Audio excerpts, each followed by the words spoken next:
ಯಾವಾಗಲೂ ಕೂಡ ತಮ್ಮ ತಪ್ಪನ್ನ ಯಾರು ಕೂಡ ಹೇಳೋದಿಲ್ಲ. ಸರಿ, ಪ್ರಾರ್ಥನೆ ಮಾಡಬೇಕಾದ್ರೆ ಧರ್ಮರಾಜನಿಗೆ ಅಂತಃಕರಣ ಕರಗಲಿ ಅಂತ ಹೇಳಿ ಆ ಭಾನುಮತಿ ಹೇಳಿದ್ದು. ದುರ್ಯೋಧನ ಹೆಂಡತಿ ಅಲ್ವೇ, ಅದು ಎಲ್ಲೂ ಹೋಗೋದಿಲ್ಲ.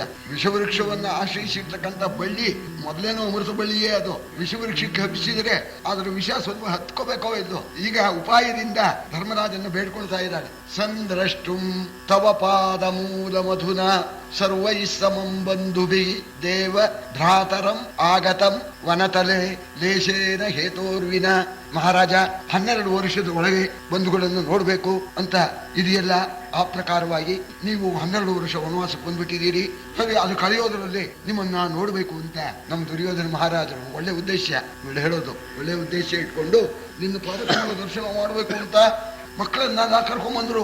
ಸರಿ, ಇಂಥ ನಮ್ಮ ಯಜಮಾನರನ್ನ ಕಾರಣ ಇಲ್ಲದೆ ತಪ್ಪಿಲ್ದೇನೆ ದೇವತೆಗಳ ಆ ಸಂಗೀತಗಾರನಂತೆ ಪಾಪಿಷ್ಠ ಬಂದ್ಬಿಟ್ಟು ವಿನಾಕಾರಣ ನಮ್ಮವ್ರನ್ನೆಲ್ಲ ಬಡದು ಹೊಡೆದು ಕೈ ಕೋಳ ಹಾಕೊಂಡು ಹಿಡ್ಕೊಂಡು ಹೋಗ್ಬಿಟ್ನಂತೆ. ಪಾಪ ಕಶ್ಚನ ಗಾಯಕೋ ದಿವಿಷದಾಂ ಹಾಂತ ಬದ್ಧ್ವಾ ದೃಢಂ ನಿಶ್ಶಂಕೈ ಉಪವೀಣಿತೋ ನಿಜ ಭಟೈ. ಆ ಭಟರೆಲ್ಲ ಒಳ್ಳೆ ಕೆಲಸ ಮಾಡಿದೆ ಅಂತ ಕೊಂಡಾಡ್ತಾ ಇದ್ದಾರೆ. ಆ ಭಟರಿಂದ ಕೊಂಡಾಡಲ್ಪಟ್ಟವನಾಗಿ ಒಬ್ರಂ ನಯತ್ಯುಚ್ಚ ಕೈಗೆ ಆಕಾಶಕ್ಕೆ ಕರ್ಕೊಂಡು ಹೋಗ್ತಾ ಇದ್ದಾನಂತೆ. ತದಧ್ಯನ ಕಂಠ ಭುವಿಸ್ತುಷಾಣಾಂ ತವೈವ ಪಾದಂ ಶರಣಾಗತಾನಾಂ ವಾಸ್ತವ್ಯತಾಂ ಮಂಗಲ ಸೂತ್ರಿಕಾಯಾ ವಸೀದ ಧಾತು ಪ್ರಥಮಾನ ಕೀರ್ತೆ. ಮಹಾನುಭಾವ, ಎಲ್ಲ ಕಡೆಯಲ್ಲೂ ನಿನ್ನ ಕೀರ್ತಿ ಹಬ್ಬಿದೆ. ನಮ್ಮ ಮಾಂಗಲ್ಯ ಹೋಗ್ತಾ ಇದೆಯೋ ಮಹಾರಾಜ, ನಾವೆಲ್ಲ ನಿನ್ನ ಸೊಸೆಯರು. ತದದ್ಯ ಕಂಠಭುವಿ ಸ್ನುಷಾಣ, ನಿಮ್ಮ ಸೊಸೆಯರ ಕತ್ತಿನಲ್ಲಿ ಇರ್ತಕ್ಕಂಥ ಮಾಂಗಲ್ಯ ಹೋಗ್ತಾ ಇದೆ.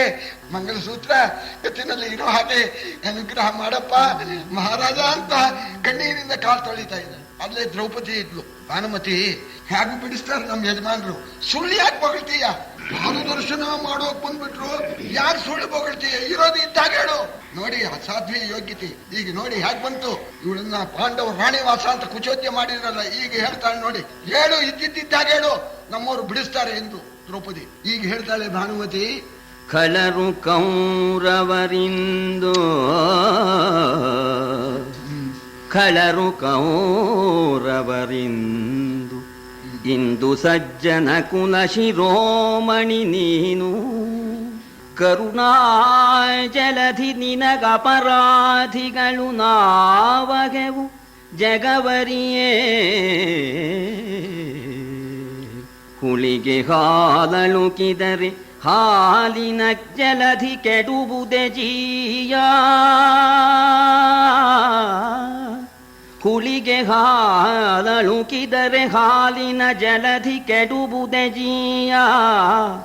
ನಿನ್ನವರೆಳಸಿಕೊಂಡರೋ ಕಾಯಬೇಕೋ, ನಿನ್ನವರೆಳಸಿಕೊಂಡರು ಕಾಯಬೇಕೆಂದು ಒರಲಿದಳು ತರಳೇ. ಸನ್ನಿವೇಶ ಮನುಷ್ಯ ಮಾತಾಡ್ಬೇಕಾದ್ರೆ ವಿವೇಕದಿಂದ ಇರ್ಬೇಕು, ಒಬ್ಬರಿಗೆ ದ್ರೋಹ ಬಗೆಬಾರ್ದು. ನೋಡಿ, ಇವಳೇ ಹೇಳ್ತಾ ಇದ್ದಾಳೆ, ಖಳರು ಕೌರವರು ಇಂದು. ಹೇಳೋಳು ಯಾರು? ಹೆಂಡತಿ. ನಮ್ಮ ಯಜಮಾನರು ದುಷ್ಟರು, ಖಳರು. ಲೋಕಕ್ಕೆ ಗೊತ್ತಿದೆ ನಿಮಗೆ ಬಹಳ ಅನ್ಯಾಯ ಮಾಡಿದ್ದಾರೆ. ನೀವೋ ಮಹಾನುಭಾವರು, ನೀವು ಮಹಾನುಭಾವರು, ನೀವು ಸಜ್ಜನರು. ಖಳ ಶಿರೋಮಣಿ ನಮ್ಮ ಯಜಮಾನ. ಲೋಕ ತಿಳಿಯುವಂತೇನೆ ನಮ್ಮವರು ನಿನಗೆ ಅಪರಾಧ ಮಾಡಿದ್ದಾರೆ, ತಪ್ಪು ಮಾಡಿದ್ದಾರೆ. ಆ ತಪ್ಪು ಮನ್ನಿಸ್ತಕ್ಕಂಥದ್ದೇ ಅಲ್ಲ. ಅಂತಹ ತಪ್ಪು ಮಾಡಿದ್ರು ಕೂಡ ನಿಮ್ಮ ಸಹೋದರರು ಅನ್ನೋ ದೃಷ್ಟಿ ಇಟ್ಕೊಂಡು ಹೇಳ್ಕೊಂಡು ಹೋಗ್ತಾ ಇದ್ದಾರೆ ಗಂಧರ್ವರು. ನಿಮ್ಮ ಸಹೋದರರು ಅನ್ನೋ ದೃಷ್ಟಿಯಿಂದ ಇಷ್ಟೆಲ್ಲ ನಮ್ಮವರು ಅಪರಾಧ ಮಾಡಿದ್ರು ಕೂಡ ನೀನು ಅದನ್ನ ಮನ್ನಿಸಿಬಿಟ್ಟು ನಮ್ಮವರನ್ನ ನೀನು ಕಾಪಾಡಬೇಕು. ಈ ಹಾಲಿದೆಯಲ್ಲ, ಹಾಲು ಸಾಮಾನ್ಯವಾಗಿ ಹುಳಿಗೆ ಅದು ಒಡೆದೋಗ್ಬಿಡುತ್ತೆ. ಸಾಮಾನ್ಯವಾದ ಹಾಲು ಹುಳಿಗೆ ಅಳಿಕಿದ್ರು ಕ್ಷೀರ ಸಮುದ್ರ ಎಷ್ಟು ಹುಳಿ ಹಿಂಡಿದ್ರು ತಾನೆ, ಅದೇನಾದ್ರು ಒಡೆಯುತ್ತೆ, ಅದೇನು ಅಳುಕತ್ತೆ. ಹಾಗೆ ಕರುಣಾ ಸಮುದ್ರ ನೀನು ಉದ್ಧಾರ ಮಾಡುವಂತ ಹೇಳಿ ಪ್ರಾರ್ಥನೆ ಮಾಡಿದ್ರು. ಪ್ರಾರ್ಥನೆ ಮಾಡಿದ್ದಲ್ದೇನೆ ಯಾವ ದ್ರೌಪದಿಯನ್ನ ಪಾಂಡವರ ರಾಣಿವಾಸದ ಅಲಂಕಾರ ನೋಡಿ ಅಂತ ಕುಚೋದ್ಯ ಮಾಡಿದ್ರು, ಆ ದ್ರೌಪದಿ ಹತ್ರ ಈಗ ಹೇಳ್ತಾ ಇದ್ದಾಳೆ, ರಾಯರಿಗೆ ಭಿನ್ನಗವ ಮಾಡೋ ತಾಯೇ ದುರುಪದಿ ದೇವಿಯೇ. ರಾಯರಿಗೆ ಭಿನ್ನಗವ ಮಾಡೋ ತಾಯೇ ದುರುಪದಿ ದೇವಿಯೇ. ಹಿರಿದಾಯಸವ ಬಡಿಸಿದನು ಕುರುಪತಿ ನಿನ್ನ ಮೈದುನನು.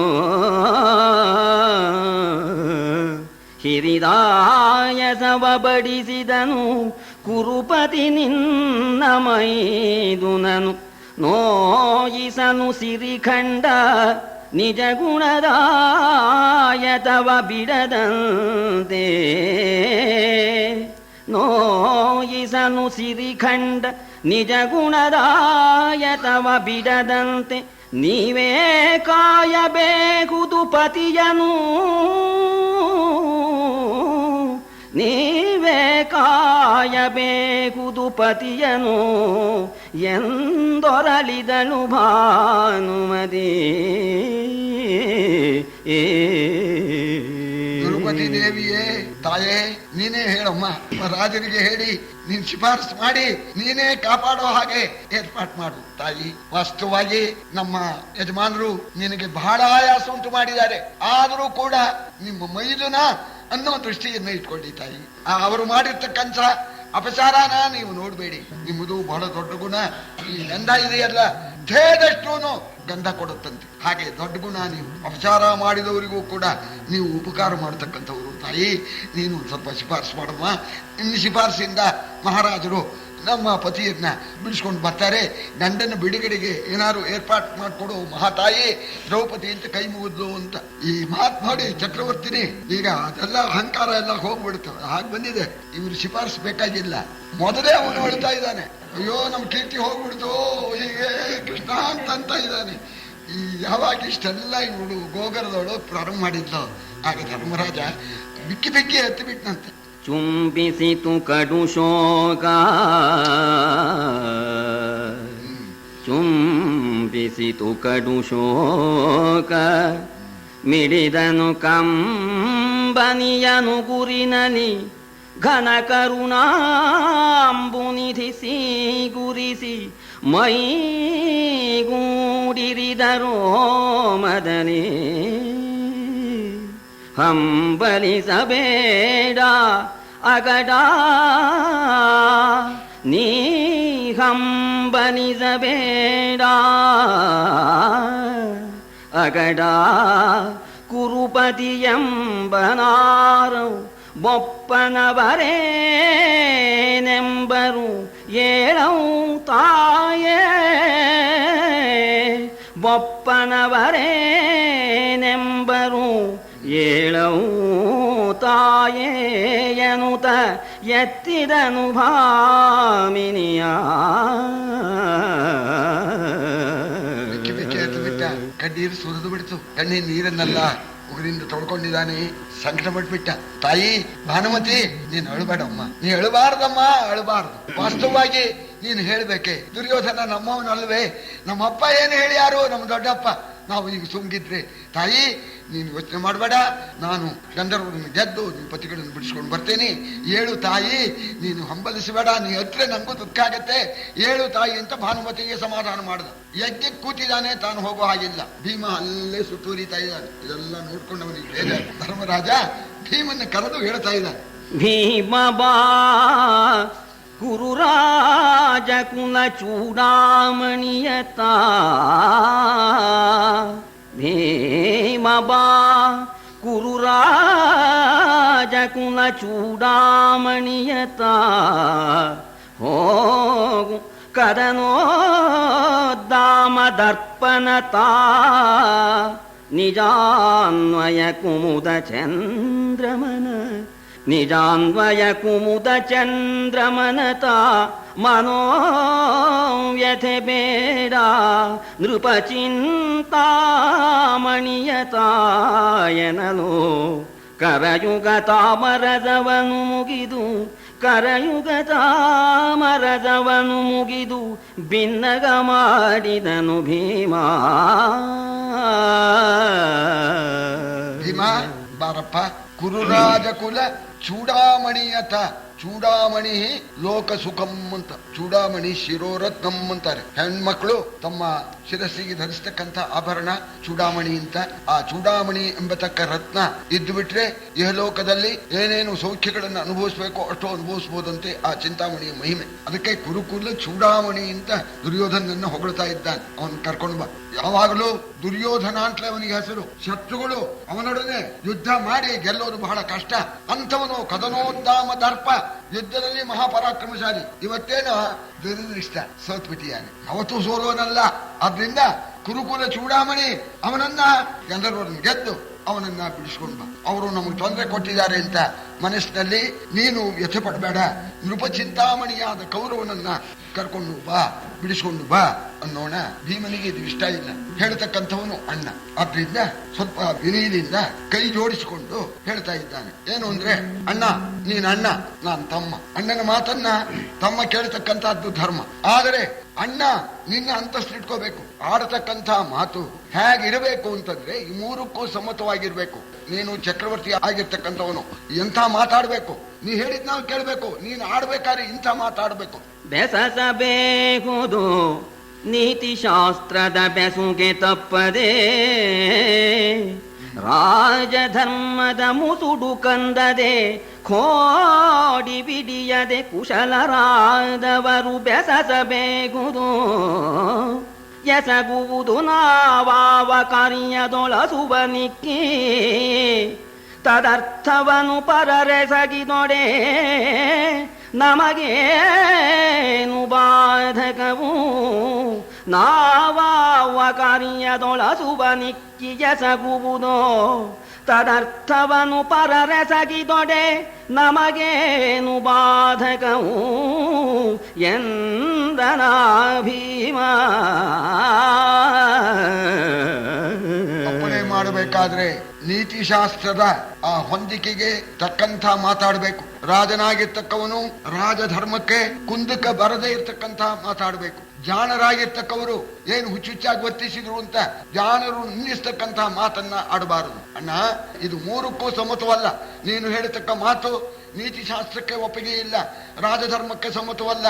ಜಾಣರಾದವರು ಪಾಂಡವರಂತ ಹೆಗ್ರೆ ಇನ್ನೊಬ್ರು ಇಲ್ಲ ಅಂತ ನಾಳೆ ನಿಂದಿಸ್ತಾರೆ. ಆದ್ರಿಂದ ನೀನು ಇಂಥ ಮಾತನ್ನ ನೀನು ಆಡಬಾರದು. ಅದಕ್ಕೆ ತಕ್ಕಂಥ ಮಾತಾಡಬೇಕು.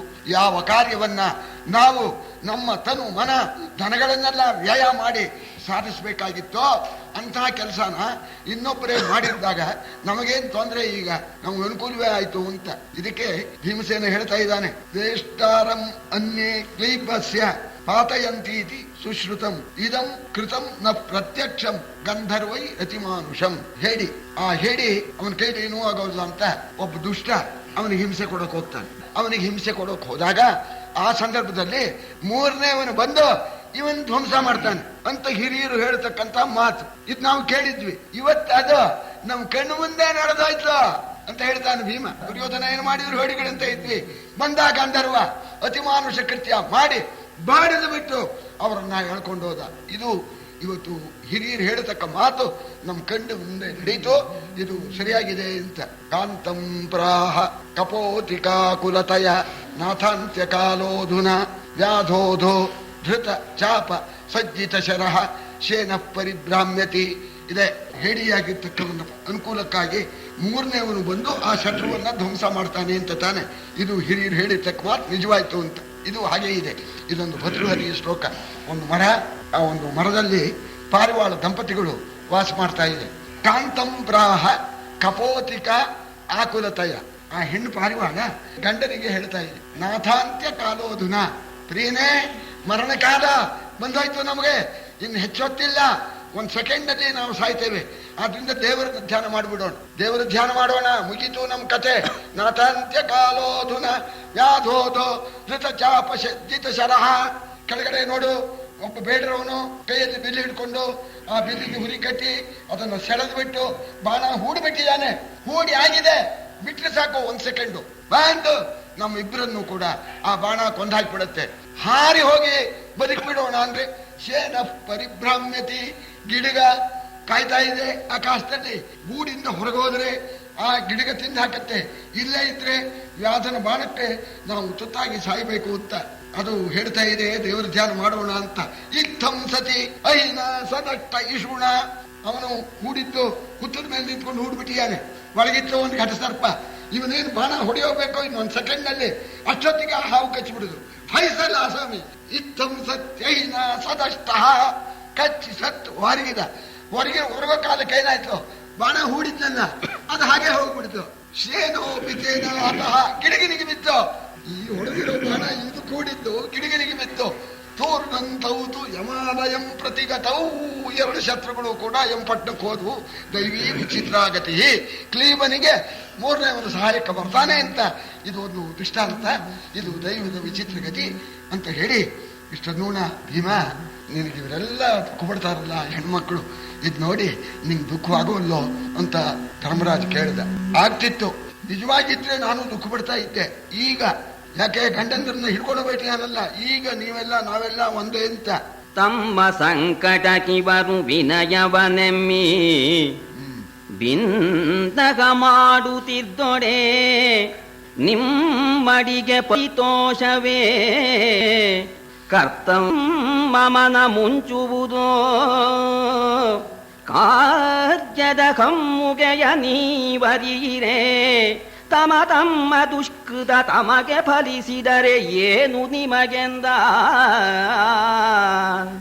ಅವರಿಗೆ ಸಂಕಟ ಬಂತು, ಈಗ ಬಂದು ನಿನಗಿದಿಂದ ನೀವೇ ಕಾಪಾಡ್ಬೇಕು, ನಮ್ಮವ್ರಿಗೆ ಎಳೆಸ್ಕೊಂಡ್ಬಿಟ್ರು.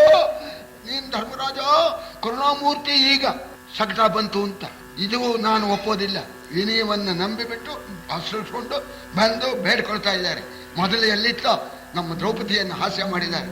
ಅವರವರ ಕರ್ಮ ಅನುಭವಿಸ್ತಾರೆ. ಅಣ್ಣ, ನೀ ಹೇಳೋ ಮಾತು ನಾನು ಕೇಳಬೇಕು, ಆದ್ರೆ ನನ್ನ ಮನಸ್ಸು ಇದಕ್ಕೆ ಒಪ್ಪೋದಿಲ್ಲ. ಮನಸ್ಸು ಒಪ್ಪದೇ ಇರೋ ಕೆಲಸನೇ ಹಾಗೆ ಮಾಡ್ಲಿ. ಮನಸ್ಸು ಒಪ್ಪಿದ್ರೆ ನುಗ್ಗಿ ಬಿಡ್ತಿದ್ದೆ, ಮನಸ್ಸು ಒಪ್ಪೋದಿಲ್ಲ. ಇದು ಈ ರೀತಿ ನೀ ಹೇಳ್ತಕ್ಕಂಥದ್ದು ಅಲ್ಲ. ನೀ ಹೇಳಿದ್ದನ್ನು ನಾವು ಕೇಳಬೇಕು. ಹೇಳ್ತಕ್ಕ ನೀನು ನೋಡಿಬಿಟ್ಟು ಹೇಳ್ಬೇಕು. ನಮಗೆ ಕರ್ತವ್ಯವಾಗಿರ್ತಕ್ಕಂಥದ್ದಾದ್ರೆ ನುಗ್ಗಿ ಬಿಡ್ತೇನೆ, ಅಕರ್ತವ್ಯವಾದ್ರೆ ನಾನು ಮಾಡೋ ಹಾಗಿಲ್ಲ, ನನ್ನ ಮನಸ್ಸಿಗೆ ಮೆಚ್ಚುಗೆ ಇಲ್ಲ ಅಂತ ಹೇಳ್ದ. ಇದೇ ಸಂದರ್ಭ ಇದು ರಾಮಾಯಣದ್ದು ಒಂದು ಜ್ಞಾಪಕ ಬರುತ್ತೆ. ರಾಮ ಪಟ್ಟಾಭಿಷೇಕ ಆಗ್ಬೇಕು ಅಂತ ಆಗಿತ್ತು. ಅಷ್ಟರಲ್ಲಿ ನಡುವೆ ವಿಘ್ನ ಬಂದು ಕೈಕೇಯಿ ಪ್ರಾರ್ಥನೆಯಿಂದ 14 ವರ್ಷ ರಾಮ ಕಾಡಿಗೆ ಹೋಗ್ಬೇಕು ಅಂತ ಆಗ್ಬಿಡ್ತು. ಕೌಸಲ್ಯಿಗೆ ತಿಳಿದಿಲ್ಲ. ರಾಮನೇ ಖುದ್ದು ಹೋಗಿ ಕೌಸಲ್ಯಿಗೆ ಹೇಳ್ದ, ಅಮ್ಮ ಪಟ್ಟಾಭಿಷೇಕ ತಪ್ಪಿತು, ನಾನು ಕಾಡಿಗೆ ಹೋಗ್ತೀನಿ, ನನಗೆ ಅಪ್ಪಣೆ ಕೊಡು ಅಂತ. ಆಗ ಯಾರು ಹೇಳಿದ್ರು ಅಂದ್ರೆ ಅಪ್ಪ ಹೇಳಿದ್ದಾರೆ. ಮಾತೃದೇವೋ ಭವ ಅಂತ ಹೇಳಿ ಹೇಳ್ತಾರೆ, ನಾನು ಕಾಡಿಗೆ ಹೋಗ್ಬೇಡ ಅಂತ ಹೇಳ್ತೀನಿ, ನೀ ಹೋಗ್ಕೊಡ್ದು ಅಂದ್ಲವಳು. ಆಗ ರಾಮ ಅಂತಾನೆ, ಅಮ್ಮ ನಿಮ್ಮ ಮಾತು ಕೇಳಬೇಕು, ನ್ಯಾಯ, ಆದ್ರೆ ಹೇಳ್ಬೇಕಾದ್ರೆ ನೀನು ಯೋಚನೆ ಮಾಡ್ಕೊಂಡು ಹೇಳ್ಬೇಕು. ಹಿಂದೇನಾಗಿದೆ ಅಂತ ನೋಡ್ಕೋಬೇಕು. ನಮ್ಮಪ್ಪ ನಿನಗೂ ಪತಿ ಚಕ್ರವರ್ತಿ ಹಿಂದೆ ವರ ಕೊಟ್ಟಿದ್ದ, ಅವನು ಸತ್ಯ ಉಳಿಸ್ಕೊಳ್ಳೋದಕ್ಕೋಸ್ಕರ ಹೋಗುವಂತ ಅಂತ ಇದ್ದಾನೆ. ಈ ಸಂದರ್ಭದಲ್ಲಿ ನೀನು ಪಟ್ಟಿ ಹಿಡಿಯೋದು ನ್ಯಾಯ ಅಲ್ಲ. ಅದಕ್ಕೆ ಅನುಕೂಲವಾಗಿ, ಅಪ್ಪನಿಗೆ ಅನುಕೂಲವಾಗಿ ಹೆಂಡತಿಯಾಗಿ ತಗೊಳ್ಳು, ಗಂಡನಿಗೆ ಅನುಕೂಲವಾಗಿ, ಸತ್ಯಕ್ಕೆ ಅನುಕೂಲವಾಗಿ, ಧರ್ಮಕ್ಕೆ ಅನುಕೂಲವಾಗಿ ನೀನು ಮಾತಾಡಬೇಕು. ನೀನು ಹೋಗಬೇಡ ಅಂದ್ರೆ ಹೋಗ್ಬಾರ್ದು ನಾನು, ಆದ್ರೆ ನೀ ಹೇಳೋಕೆ ಅಧಿಕಾರ ಇಲ್ಲ ಅಂತಂದಿದ್ದೆ. ಹಾಗೆ ಭೀಮನ ಆಕ್ಷೇಪಣೆ, ನೀನು ಹೇಳದೆ ಕೊಡುದು ಈ ಮಾತನ್ನ, ನೀನು ಸರಿಯಾಗಿ ಹೇಳು, ನಾನು ನಡೆಸ್ತೀನಿ ಅಂತ ತಾನೇ ಭೀಮಂದು 3 ಕಾರಣ ಕೊಟ್ಟಿದ್ದಾನೆ ಭೀಮ.